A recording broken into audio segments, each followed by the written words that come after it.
Good afternoon. It's my pleasure to be with you in this important event to address one of the crucial and urgent issues in civil aviation, which is the cybersecurity and how to have cyber resilient aviation system. And I would like to thank the organizer of this important event to organize such a huge event even during COVID-19 pandemic. Before I start with my presentation, let me first introduce myself. My name is Ahmed El Marady, Senior Air Navigation Safety Oversight Inspector at the Egyptian Civil Aviation Authority, and I'm PhD researcher at a majoring in cybersecurity in civil aviation, and in particular air navigation systems. My research area of interests include cybersecurity assessment and how to have cyber resilient aviation system in the topics of aerodrome, air navigation, and airworthiness. And I published many research papers in international conferences and journals, and I'm a member of ICAO Secretariat Study Group on Cybersecurity in Montreal, Canada. Let me start with my presentation.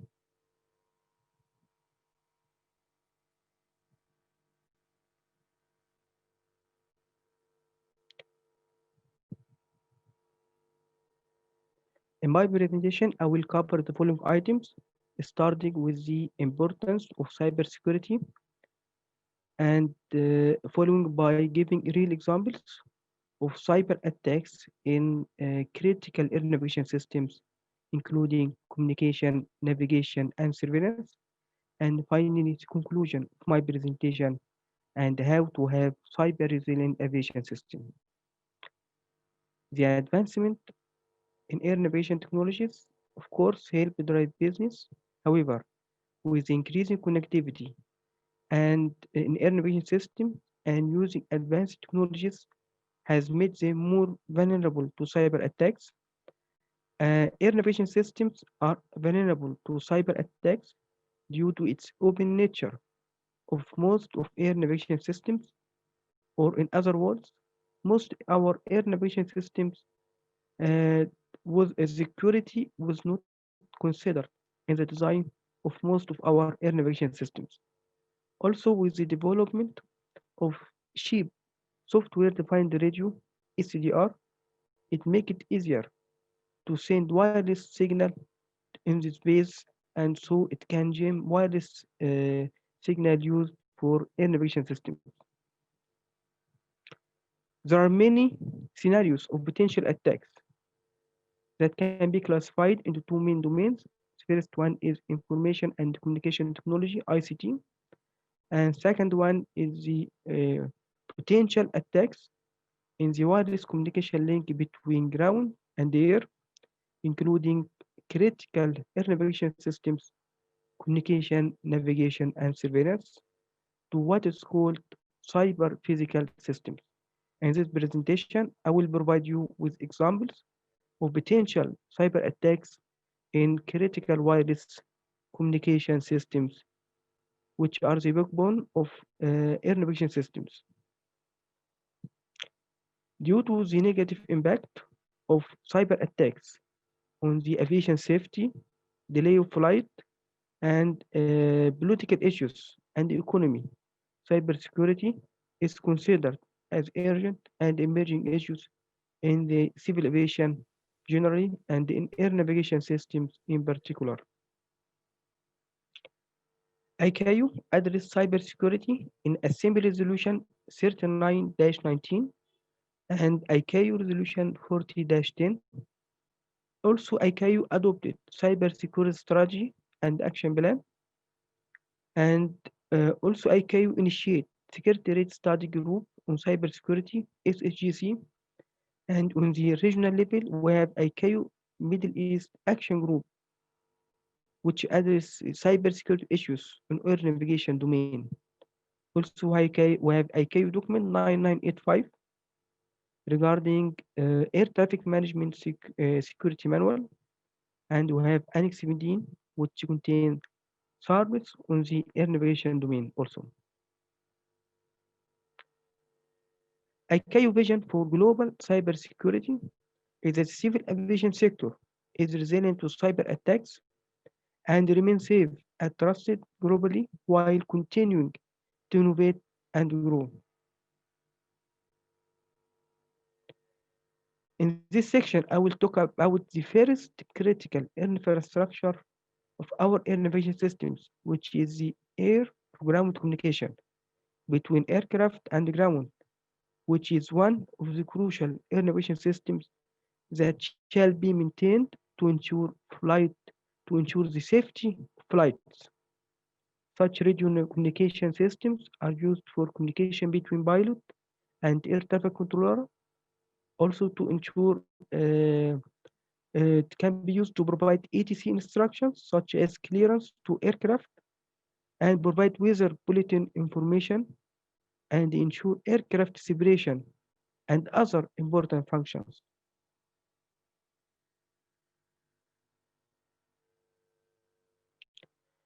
There are many communication links used for wireless communication, such as VHF, HF, and satellite communication.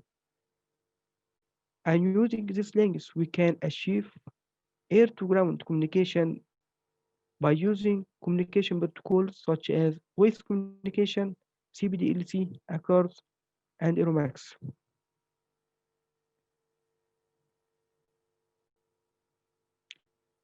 Each one of these communication protocols has its own vulnerabilities, which include potential cyber attacks. In this presentation, I will give you few examples of the potential cyber attacks in ACARS. ACARS, or Aircraft Communication Addressing and Reporting System, is a character-based data link protocol. The function of a CARS protocol is to provide data link communication between an aircraft and any number of ground-based service provider with whom the aircraft operator has subscription relationship. Example of data services provided by a CARS are weather information, flight plans, technical information on the aircraft, and information or aircraft components such as engine and other important information. And now let's talk about some of the potential cyber attacks in occurs. Two cyber attack scenarios were assumed in the research study titled Impact Assessment of Cybersecurity Threats that was developed by EASA to address the potential cyber attacks on the safety of flight operation with a focus on the number of crucial aircraft systems, including ACARS. In this research project, two scenarios related to ACARS were discussed. The first one is the ACAR weight and balance update, and second one is ACARS flight plans update event. In the first scenario, ACARS weight and balance update, an attacker in the ground was assumed to have the ACARS addresses of multiple aircraft and send wrong load sheet data via ACARS to the aircraft. Then the onboard aircraft then on the onboard aircraft, the data is received either by a printout or directly in the flight management system FMS. As the worst case scenario, pilot loses the ability to pitch down the aircraft that could result in an uncontrollable aircraft behavior. In second scenario, occurs flight plan update event. An attacker on the ground was assumed to have the car's address of multiple aircraft and transmit wrong flight plan data to aircraft. The pilot would accept the new flight plan and deviate laterally from their desired path. Both scenarios have bad impact on flight safety.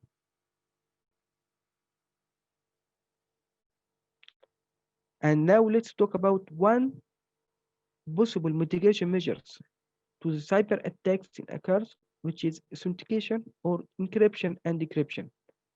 Also, occurs has no security system including it in its original design.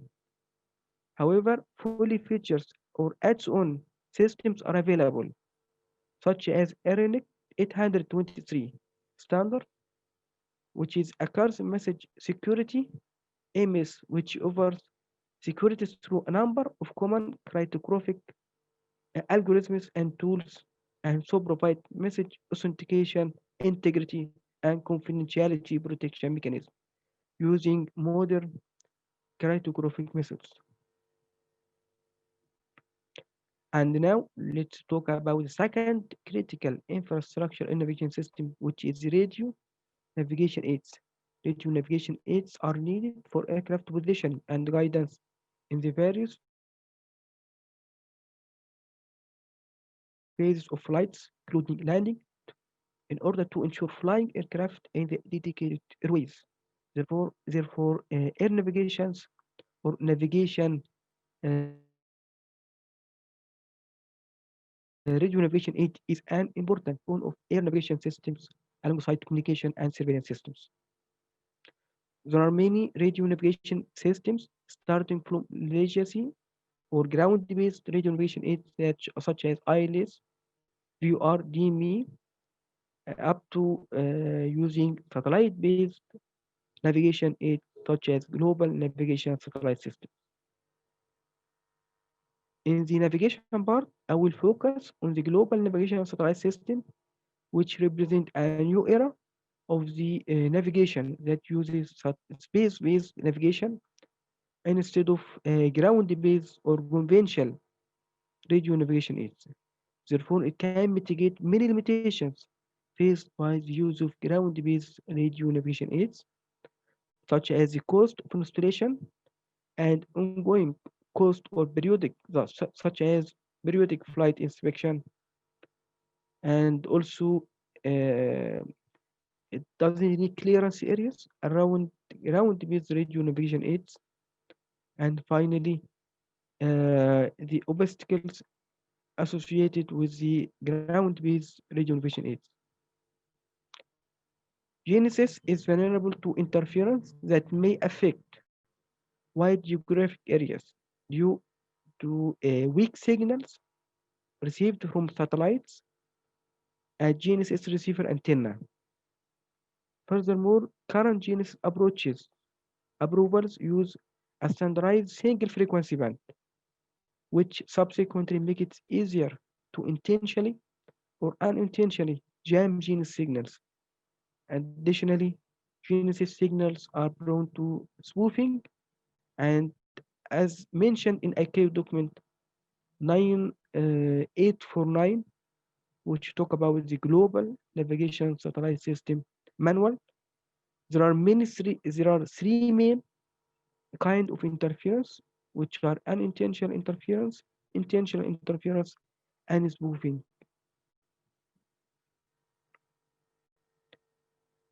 There are many sources of unintentional interference to GNSS from both in-band and out-of-band transmitters due to devices operating at harmonic frequencies close to GNSS systems, such as mobile and fixed VHF communications, and also from television and serial readers.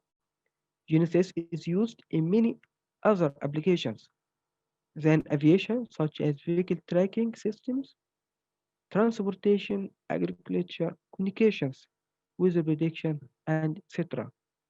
Therefore, jamming directed at non-aviation users, known as intentional interference, could affect aircraft operations. Another kind of intentional interference is the jamming devices used for the disruption of air navigation facilities dependent on GNSS.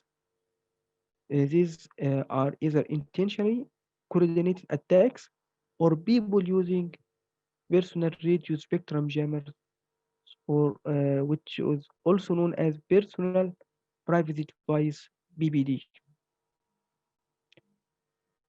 Each system of the radio navigation aids has its own vulnerabilities. In this presentation, I will give an example of jamming attacks in GNSS and in particular GBAS or ground-based augmentation system. Ground-based information system is a differential navigation system that uses GNSS receivers deployed at known and pre-surveyed locations to estimate and monitor the differential corrections in real time with the received GPS signals such as satellite and historic errors. As in, the differential corrections are broadcasted to aircraft in the vicinity of an airport by ground-based VHF data broadcast. There are hundreds of reported GNSS interference from airlines. One of the known real examples of GNSS interference in the airports. When GPS was first installed, GNSS signal interference was detected at Newark Airport in New Jersey in 2009 after 2 months of investigations by the Federal Aviation Administration FAA. Interference was identified to be caused by a passing vehicle by passing vehicle with a driver using a freely available BPD personal privacy device.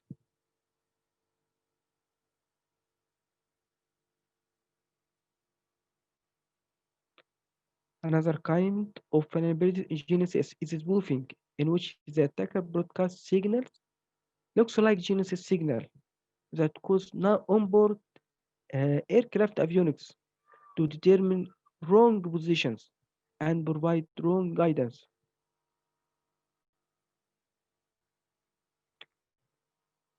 The primary way to reduce the likelihood of GNSS unintentional interference is the effective spectrum management, frequency management by establishing and enforcing regulations and laws that govern the use of frequency spectrum and carefully assessing assignments for new spectrum allocations.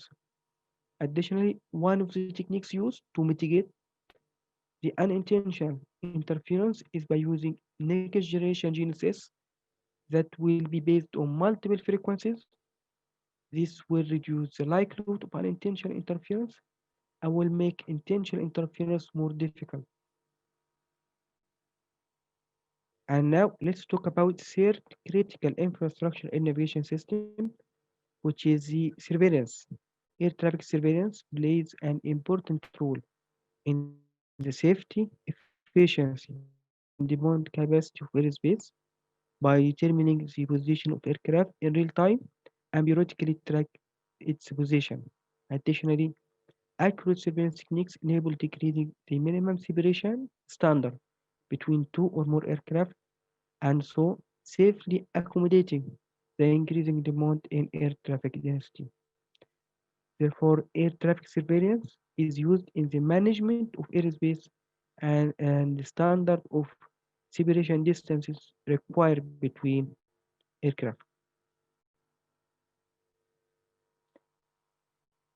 There are many surveillance technologies that have been developed to be used for ATC services, such as primary surveillance radar, secondary surveillance radar, multilateration, and automatic dependent surveillance broadcast or EDC or space-based EDC.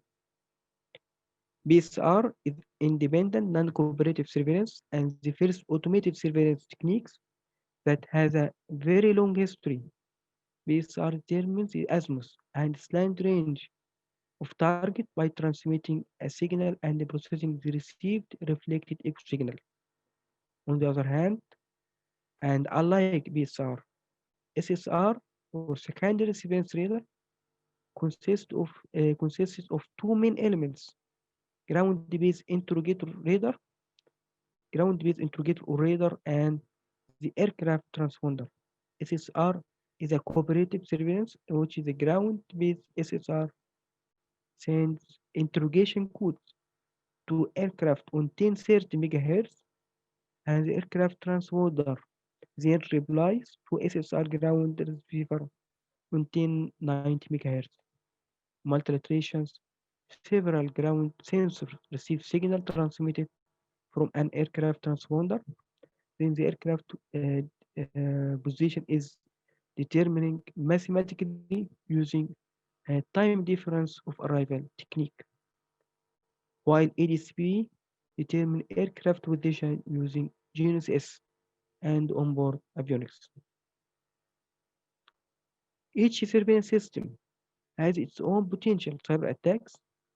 In this presentation or in this session, I will introduce only two scenarios of potential cyber attacks relevant to SSR and EDSV. In the normal operation of SSR, SSR radar sends interrogation to aircraft and the aircraft transponder reply with the associated required mode on frequency 1090 MHz.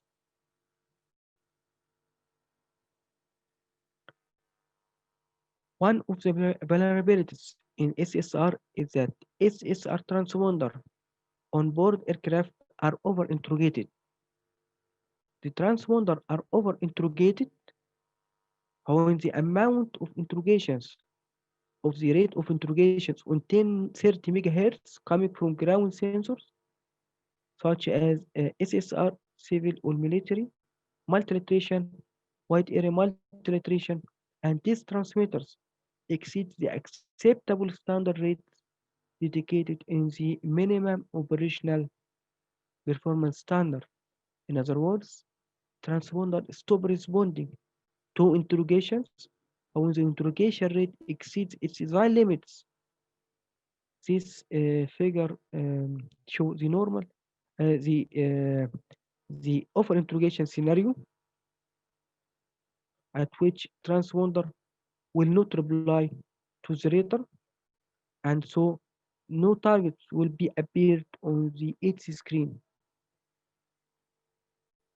And now let's give one example of real world of such vulnerabilities.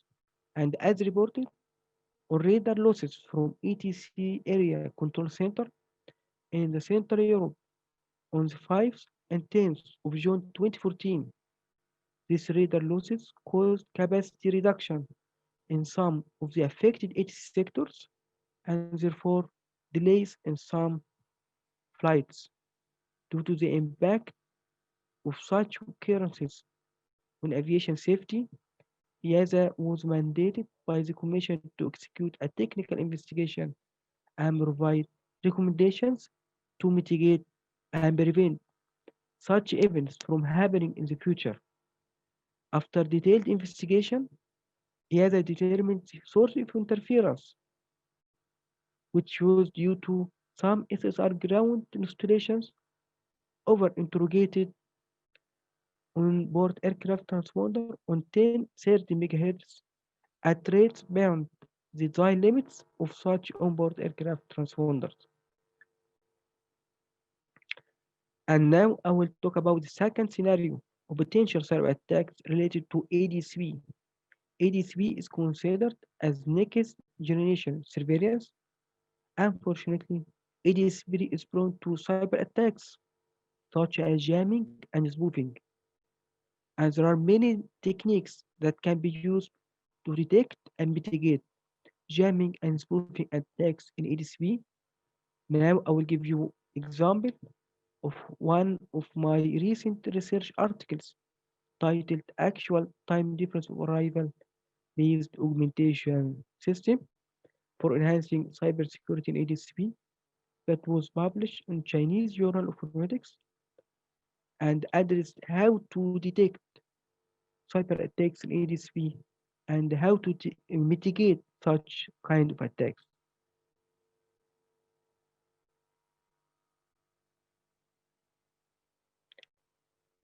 ADSP uses determine its position using global navigation satellite system and onboard sensors and periodically broadcast this information, position, velocity, other information to ADSP ground receivers on frequency 1090 megahertz.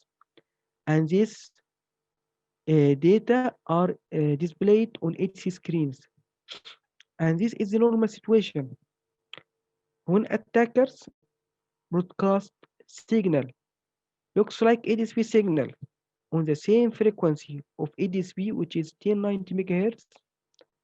The attacker at that point will disrupt the ADSB signal, and at that time, no targets will be displayed on ADC screens. This disruption on the ADSB signal will make additional workload on the air traffic controller to achieve communication with pilot to update position of aircraft.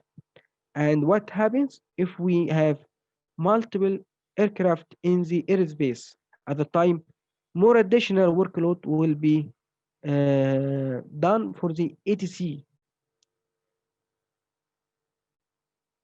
As I mentioned before, there are many techniques, and I will talk about my proposed framework briefly.